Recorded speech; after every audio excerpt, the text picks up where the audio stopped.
Sebuah hadis yang akan menjadi renungan kita pada kesempatan kali ini. Hadis yang dibawakan oleh Al-Imam Al-Bukhari rahimahullahu taala dalam kitab beliau Sahih Al-Adabul Mufrad dalam hadis nomor 33. Hadis ini berasal dari Abu Hurairah radhiyallahu anhu. Rasulullah sallallahu alaihi wasallam pernah bercerita kepada sahabatnya tentang seorang hamba yang datang, yang lahir, yang hidup sebelum zamannya Rasulullah sallallahu alaihi wasallam. Orang tersebut adalah Juraij.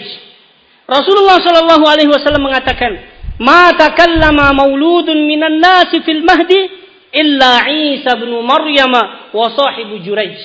Tidak ada orang yang bisa berbicara di saat dia masih bayi kecuali ada dua orang, yaitu Isa ibn Maryam dan sahibu Juraij. Yukhatibillah rahimani wa rahimakumullah, para sahabat Rasulullah sallallahu alaihi wasallam bertanya kepada Rasulullah, "Ya Nabi Allah, wa ma sahibu Juraij?" Wahai Nabi Allah, siapa itu temannya Juraij? Maka Rasulullah sallallahu alaihi wasallam mulai menceritakan, "Fa inna Juraijan kana rajulan rahiban fi sauma'atin lahu." Juraij adalah seorang yang ahli ibadah. Dia beribadah, bertakarrub kepada Allah Subhanahu wa taala dalam sebuah tempat, sebuah kemah yang dia miliki. Maka ada sebuah tempat di mana seorang pengembala terus-menerus datang ke bawah daripada tempat Juraij tersebut berada. Dan ada seorang wanita pelacur datang terus kepada Juraij untuk menggoda Juraij. Maka suatu hari kata Rasulullah sallallahu alaihi wasallam, "Fa'atat ummuhu yawman faqalat ya Juraij." Maka pada suatu hari ibu dari Juraij ini datang kepada Juraij lalu memanggil Juraij, "Ya Juraij." Namun Juraij pada saat itu, ikhwati fillah rahimani wa rahimakumullah, dia berada dalam salatnya. Wa huwa yusalli, dia sedang salat. Faqala fi nafsihi, "Ummi wa salati." Lalu dia berkata dalam dirinya, "Ibuku ataukah salatku?" Lalu ibunya kembali memanggil Juraij, "Ya Juraij." Dan hal tersebut terulang sampai 3 kali. Ikhwati fillah rahimani wa rahimakumullah, adik-adikku sekalian, saudara-saudaraku sekalian, mari kita cermati kelanjutan hadis ini. Maka tatkala Juraij tidak memenuhi panggilan ibunya, maka ibunya Juraij lalu marah kepada Juraij dengan mengatakan, "La amatakallahu ya Juraij hatta tanzura fi wajhil mumisat thumma sarafat." Kata Rasulullah menceritakan tentang ibunya Juraij. Lalu ibunya Juraij mengatakan, "Wahai Juraij, semoga Allah tidak mematikan kamu sampai kamu memandang kepada wajah-wajahnya para pezina tersebut." Ikhwati fillah rahimani wa rahimakumullah. Berselang waktu, setelah lama kemudian waktu berlalu, datanglah seorang wanita mengadu kepada seorang raja pada saat itu. Dia mengatakan bahwasanya dia hamil akibat perbuatannya Juraij. Dengan serta-merta raja tersebut menyuruh rakyatnya untuk menghancurkan tempat peribadatannya Juraij. Maka manusia datang, fadarabuhu bil fu'us. Lalu mereka memukul tempat daripada Juraij berada dengan kapak. Lalu Juraij dibawa ke hadapan raja dalam keadaan terbelenggu. Maka dia pun dilewatkan di tengah-tengah wanita-wanita yang menjual dirinya. Faqala al-malik, lalu sang raja mengatakan, "Ma taz'umu hadhihi?" Wahai Juraij, engkau tahu apa yang dituduhkan oleh orang ini, oleh wanita ini? Maka Juraij mengatakan, apa yang dia tuduhkan? Dia mengatakan, "Taz'umu anna waladaha minka." Dia menuduh, dia mengaku bahwasanya anak yang dia lahirkan adalah hasil perbuatan kotornya denganmu. Maka ikhwati fillah rahimani wa rahimakumullah, dalam riwayat yang lain mengatakan, lalu Juraij berwudu. Setelah berwudu dia salat. Setelah salat dia memanggil anak tersebut, "Ya gulam, man abuka?" Wahai gulam, siapa bapakmu? Lalu anak tersebut menjawab, "Fulan ar-ra'i." Bapakku adalah si Fulan, sang pengembala sapi.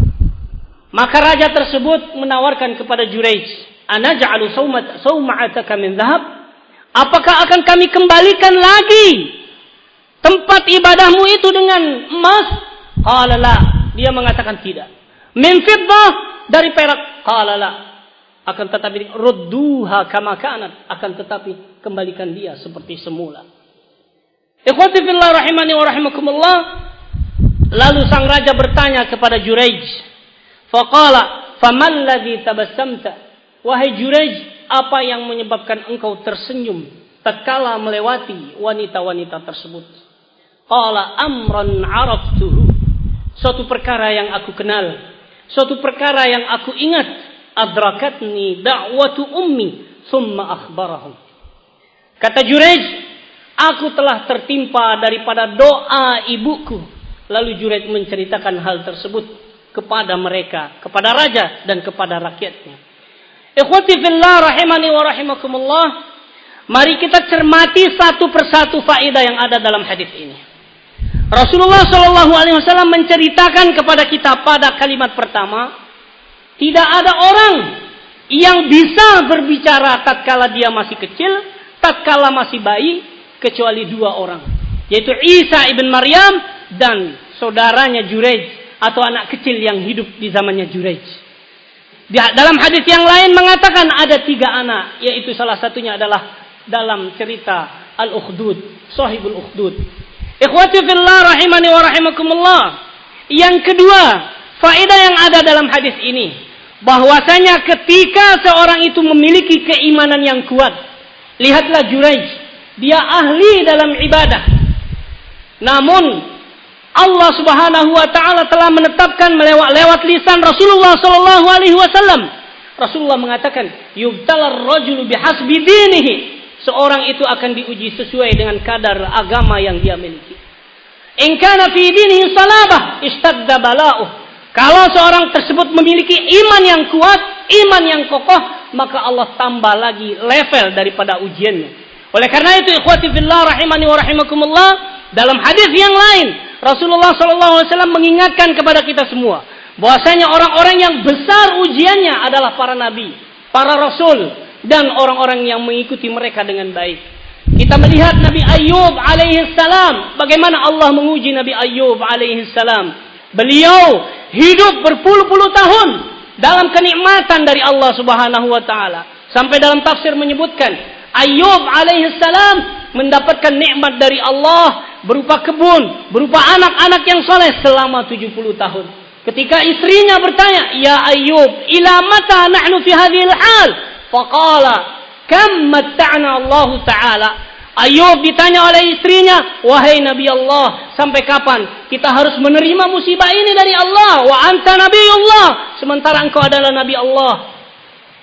Maka Ayyub mengatakan, "Kam sana qadaita min ar-raha wan ni'mah?" Berapa tahun kita habiskan daripada kenikmatan Allah? Qalat 70 sana.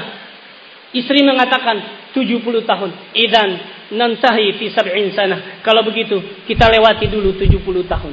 Ikhwati fillah rahimani wa rahimakumullah, Nabi Yaqub alaihi salam disebutkan 40 tahun beliau berdoa kepada Allah sampai Allah mengatakan wa biyaddat ainahu minal huzni wa huwa kadhim.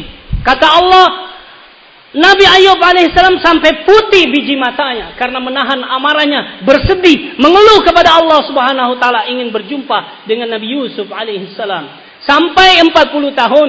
Ikhwati fillah rahimani wa rahimakumullah. Bahkan Rasulullah sallallahu alaihi wasallam sangat banyak ujiannya, baik dalam kebaikannya, baik berupa diuji dengan cara yang baik ataupun dengan cara yang menyakitkan bagi Rasulullah sallallahu alaihi wasallam, yang menyedihkan bagi Nabi sallallahu alaihi wasallam, seperti ditinggal oleh istrinya, ditinggal oleh orang-orang yang dia cintai. Karena begitulah sunnatullah, ikhwati fillah rahimani wa rahimakumullah. Maka ketika kita memiliki keimanan, kita harus bersiap-siap bahwasanya Allah Subhanahu wa taala akan memberikan kita ujian. Manakala kita lulus dalam sebuah ujian, maka kita akan naik ke level ujian yang berikutnya yang lebih besar. Oleh karena itu, ikhwati fillah rahimani wa rahimakumullah, kita harus banyak-banyak berdoa kepada Allah Subhanahu wa taala. Kita harus banyak-banyak meminta kepada Allah supaya Allah memberikan taufik, kekuatan kepada kita.